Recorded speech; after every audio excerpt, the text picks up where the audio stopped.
Well, folks, this is it. We have finally reached the climax, the finale of Akiba Maid Wars. And this was an episode to reckon with. So we start off knowing, obviously, that in the last episode, Ranko has been murdered for whatever reason after the peace treaty and like everything like that. So Nagomi clearly has a vendetta. We start the episode off like right away reading articles like what will become of Akiba, what's happening? There's crime, the maids are acting up again. Spreading across the city, I guess, talking about everything that's happened. And while that's all happening, we get a scene of our beautiful Nagomi in a black stain, I guess mourning-esque maid outfit, pure black with Nagomi's pistol and some aviators on. She's meaning revenge, and you can tell, and it's understandable because she was afraid of her, but they became such close, good friends, and she just idoled her. She realized that Ranko was just doing everything she could to make maids the way they were supposed to be, which we learn a little bit more of later on in the episode, of like the flashback and everything of when she was younger maid and she was the peaceful one, and obviously that had to go a little bit when she went to prison and everything, but Nagi was the one that was the troublesome, violent person the whole time. We go to Nagi's funeral, and they have the picture for the baseball bat, and everything seems to be going pretty smoothly. Everybody's mourning, but the funeral home people are kind of whining about it, oh my gosh, another dead maid. Why would they have it here? Okay, first of all, she's the one that got assaulted, and second of all, it's a funeral home and they're paying you money, so just stop whining about it. Nothing violent's happening there. We cut to this next scene where obviously things are getting heated in Akiba. So Nagomi is going around, and she's kind of hiding away when the ox and the I'm trying to think of what that other one is, but it's the two that always just talk and talk and talk. It's one of the Kumas, the ace maid is what they say, but those two are walking around, and the bear goes away, and the ox girl's there, and freaking she pulls her to the side and tries to figure out who killed Ranko. And she wouldn't tell her, so she shoots her in the foot. And then this part's I'm really happy about this, because then she's like, oh, I won't tell you. Shoots her in the ear and says, yeah, well, let's take you like a real fucking cow. And then after that, she tells her a little bit of information. And then she's trying to figure out where Nagi is, to get obviously revenge on Ranko, because she wants to know who put the hit out. She figures out who did it, but then she's like, I'll tell you that, and she freaking puts the gun like straight up her nose and is like, you want a ring too? Freaking great scene. Honestly, I know it's definitely not Nagomi's character, but I loved how they did this to her at the very end, where two of her closest people that just wanted peace and maids to be maids have died, and it shows you how something so traumatic can flip around on somebody.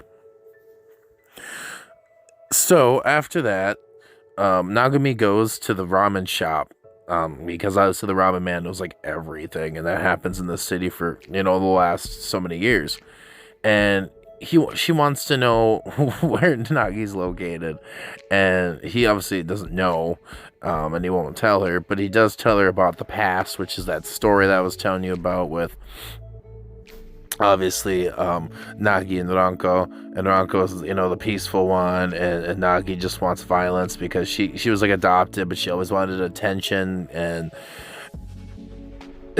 syndrome, and she got it. So obviously he kicks her out because like, unless you're getting ramen, get out. So she leaves. He really thought she was gonna get ramen, which is fair. We kind of flash back to the cafe. Panda's literally sharpening some bamboo like a tri-bevel needle, which will definitely come into play later, but we'll get to that when we get to that. And it's a brilliant scene. But not But Nagami's taking the money out of the till.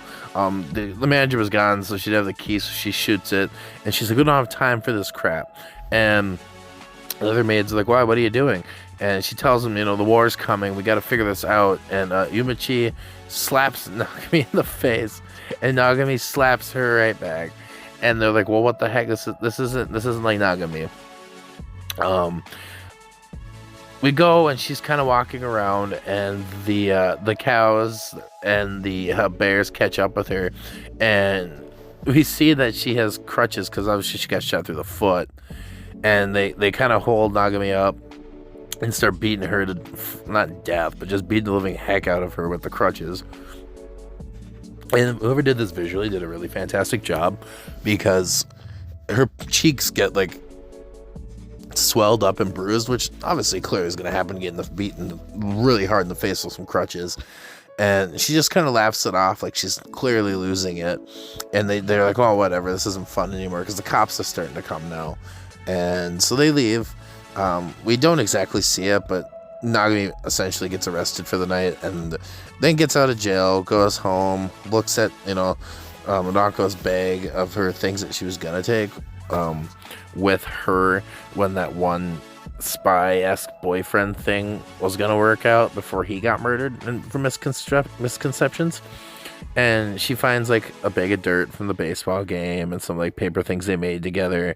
And then she sees the photo of a good old Ranko's birthday party, and she just kind of like at first is like laughing like an insane person, but she kind of loses it and comes down to earth and realizes this isn't what we should be doing right now. We should be literally trying to prove to them that, being a maid is being a maid. There shouldn't be any violence anymore, and we're going to stand up for that, which is a real growing point at this point. Obviously that's what she wanted the whole time, but she kind of went through the full cycle of being innocent, loss, things taken from her, go into violence, and then coming back to become a martyr, which I really like the aspect of.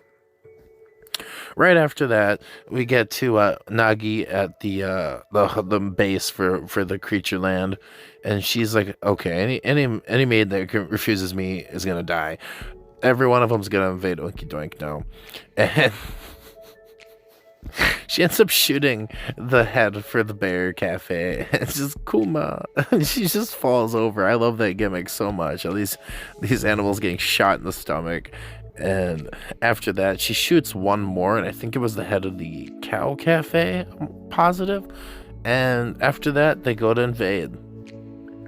We find out that they were going to fight, like I said earlier, fight by like being maids. They weren't going to do violence or anything like that. So all of the maids start coming down to there to invade, but Nagi goes to the ramen shop, and he's like, she's like, get out of here, we're going to invade the cafe. And he's like, Ranko loved you like as a sister till the day you died, which it's really sad.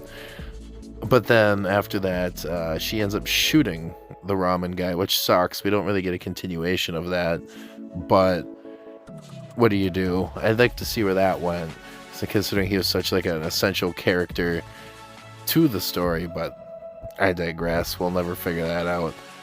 They get up there, and she getting ready to choose violence right away, but the four of them are standing there getting ready to serve them like there's some local customers, which in the end, obviously they're confused, but whatever. They sit down, listen to it, take their free drinks, and they're like, well, after this they're gonna die anyways.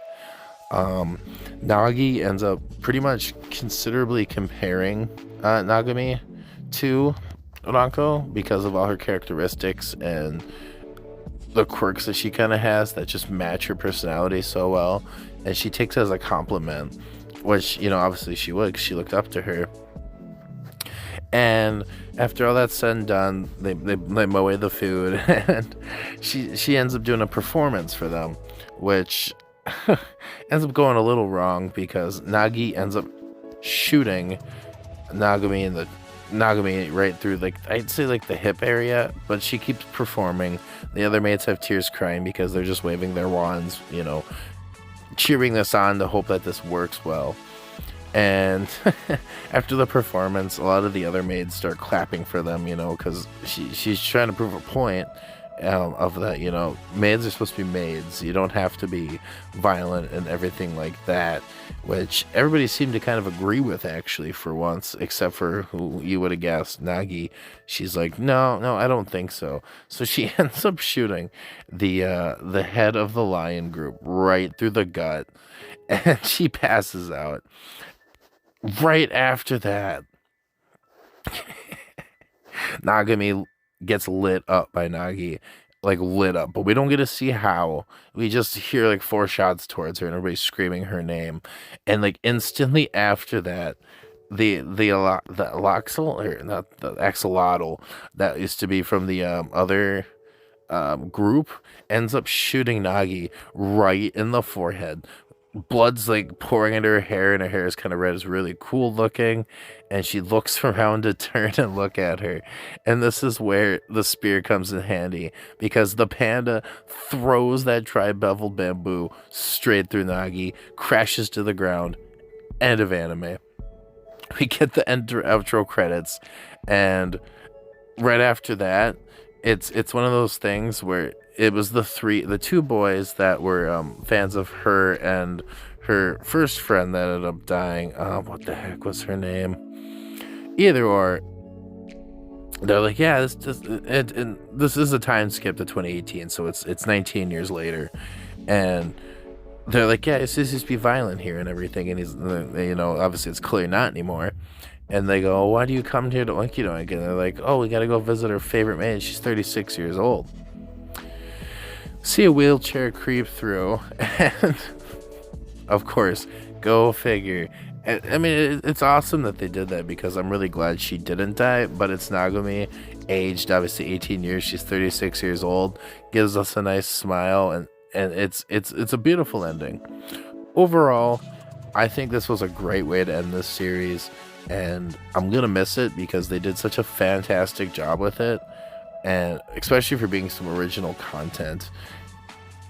They didn't leave you on too much. The violence was for a purpose, and it came full circle. The deaths were necessary, well, not necessary, but they made the plot move, and they filled the void, and we got closure. You couldn't ask for much more from a series. I gave this whole series as a total 8 out of 10. And I hope PA does more stuff like this, because between this and your boy Coming, I've been enjoying the crap out of their stuff. And if they keep this up, they might become like one of my top 5 favorite studios at this point. So yeah, that's all I really got for this one. So if anybody has any comments of how they thought about the ending, leave a comment down below. Like this video if you stayed this long, please, and if you enjoy my content, give it a sub. So with that all being said, we'll see you guys in the next video. Peace.